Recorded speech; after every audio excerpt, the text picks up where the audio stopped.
going on, everybody, and welcome to another edition of Game Changers. I'm James Matari. And I'm Shane White. And this is Game Changers. Let's jump right into it. The Carolina Panthers announced Tuesday that quarterback Cam Newton is out for the season with a foot injury.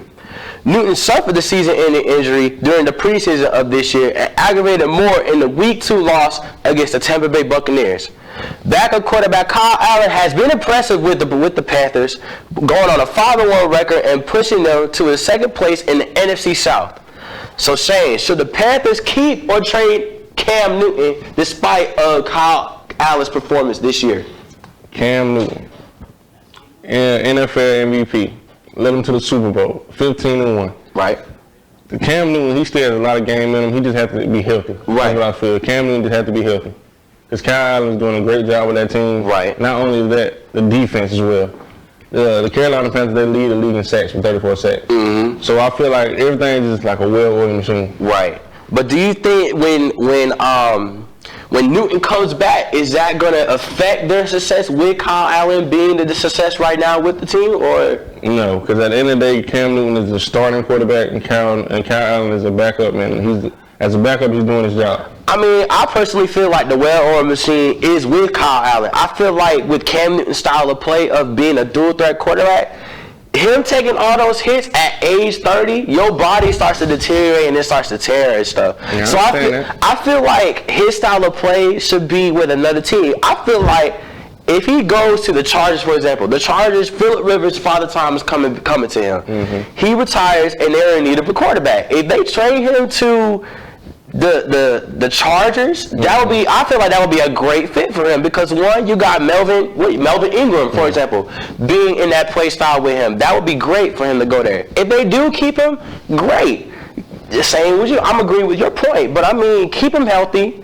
He still has a lot of game to prove. He has led them to the Super Bowl. He has a capability of leading a team to the Super Bowl. But I feel like it would be a great if they do trade him. Yeah, I'd say just keep him healthy. Right. So moving forward with college football, so you have LSU and Alabama being one of the biggest games this year. So Alabama is expected to have a game time decision on letting Tua Tagovailoa play in the game. They're also ranked number 3 in the college football poll that came out yesterday. And they're at number 3, with LSU being at number 2 and making headlines with Ed Orgeron and Joe Burrow being a Heisman Trophy candidate. LSU is below Ohio State in number 1. Ohio State being the first Big 12 team to make the play, to be number 1 in the poll. So with this game on the line, who has a lot to gain, Alabama or LSU? I feel as if LSU has a lot to gain because if they lose, in a sense, they still will be in it. But it's about how they lose. Right. If they get blown out, then they might just drop out of that top 4. But if they keep it a game, might lose by 7, or even if they win, you know what I'm saying? They still have a chance to be in there. But also, this game also determines who will go to the ACC championship. And I feel like the winner of Florida is out of contention now because Georgia beat Florida last week.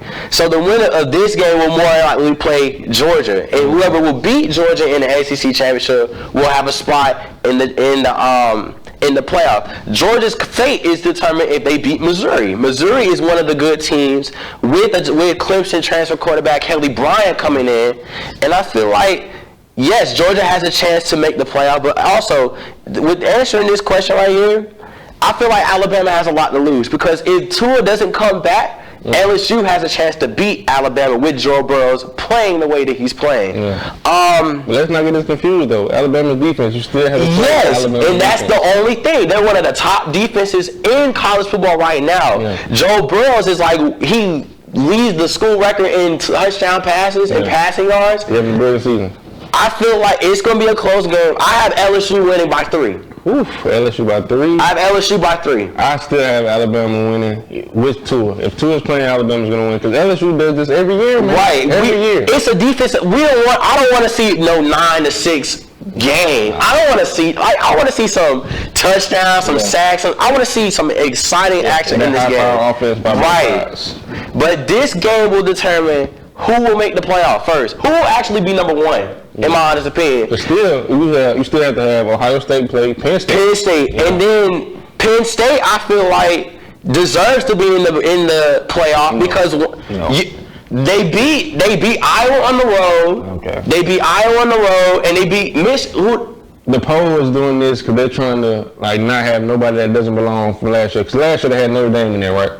Right. All right. This year, Notre Dame, Penn State is that Notre Dame team. Right. That's what I feel. But do you feel Clemson should be in the top 4? Come on, the national defending champions? No. Of course. But they lost to UNC by 1. Come on, man. By 1. Come on. Who else did a 2-point conversion on the game to save the game? Who did that? They have been in the national championship the past 2 or 3 years. They've won past 2 or 3 years. Who has beat Alabama in the SEC? Who? Just answer that question.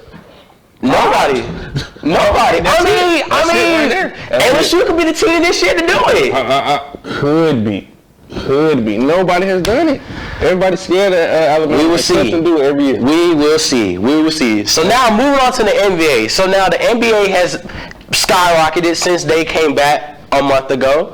The Lake Show has been the team that everyone's been talking about. So after the disappointing loss with the Clippers, they have won 6 straight games so far. So the Lakers have turned to LeBron James having 3, not 1, not 2, 3 triple doubles, and Anthony Davis averaging 26.6 points and 11 rebounds. But the big story is Dwight Howard. Dwight Howard has showed up plenty of times with him playing with Kobe in 2012, going to 4 different teams in the past 6 years. He's finally seen his old self again, averaging 6.7 points, 8 rebounds, and 2 blocks. Coming up last night, big against the Bulls, he's done his thing. Coming up the night before against Dallas was a big thing, setting the screen with Danny Green hitting the 3 in the corner. Yeah, I know that was a foul. No, it was not a foul. Okay. No. Okay. But anyway, with the Lakers having the best record in the West, are they the team to beat in the West, yes or no? Right now, yes, but it's 7 out of 82 games. It's a long season. Let's not get hyped. Let's not get, so overwhelmed with what the Lakers doing right now. Because next week we still have Paul George coming back with the Clippers. Right. So, and they still have the Rockets, you know what I'm saying? They get the Kinks out the way and everything. But I feel like the the Rockets aren't that contender to beat the Lakers. They're struggling with Russell and James Harden. They got to find the groove. That's all that is. They got to find it. Because the Lakers right now, it's LeBron being the best player in the NBA right now. And AD is just like, he's playing great basketball with LeBron. And then you got Kyle Kuzma coming back. Kyle Kuzma scoring 11 points in the 4th quarter. He's finally finding the groove. He's been struggling the past 2 games. Give him the props right there. But, Dwight Howard. Everyone's been talking bad about Dwight Howard, but I feel like Dwight Howard has something more to prove. I feel like he has the capabilities of being the 6th man of the year of the way he's playing. His defense has gotten a lot better in the past 6 years, I personally believe. He's playing more games. He's getting more minutes. Do you feel like his role is he playing a great role with the Lakers this year in his 2nd tenure with the team? Yeah, they're fitting him more into the system now instead of like trying to force him in the game and like everything is coming naturally to him. Right, and that's a big piece right there. But I feel like the Clippers are still the team to beat, in my personal opinion, versus the Lakers, in my personal opinion. So quick pitch. So are the Steelers the playoff contenders of them winning 4 out of their 5 games? They're actually getting it together because the defense is like coming together. They're getting strong now. Just Mason Rudolph in that offense. That's my only worry about them. Mason Rudolph. So with college basketball kicking off last night, which team impressed you last night in the Champions Classic? The Big Blue, Kentucky.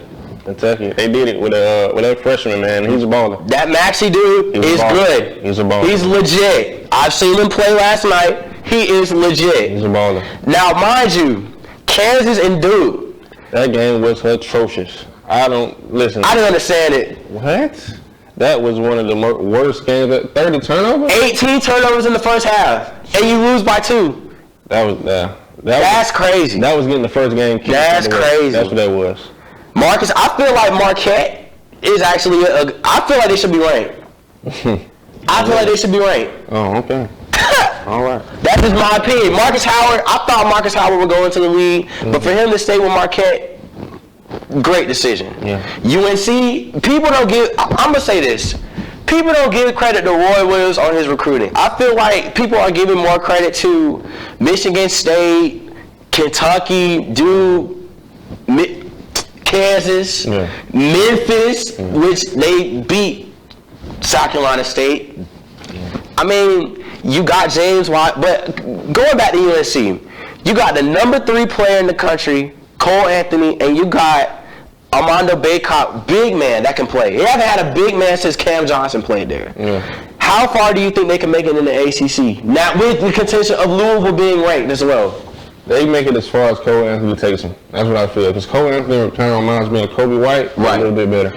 I feel like they can make it pretty far. I mean, you got veteran players like Brandon Robinson. Brandon Robinson's out with an ankle injury, and you got Playtech, and you got Sterling Manning. I mean, who knows? This season might be one of the greatest seasons we've ever seen for college basketball, in my personal opinion. Yeah, because it's wide open. It's really wide open. I didn't even expect Louisville to be ranked. But Louisville is actually one of those underrated sleeper teams in the ACC. Yeah, they haven't been good to Donovan Mitchell, in my opinion. Right. And that talent, Maryland too. Maryland is deep too. Yeah. So it's going to be fun to watch. It's going to be really fun. Well, that will do it for this edition of Game Changers. I'm Jalen Tart. And I'm Shane Wyatt. And this is Game Changers. We're changing the game.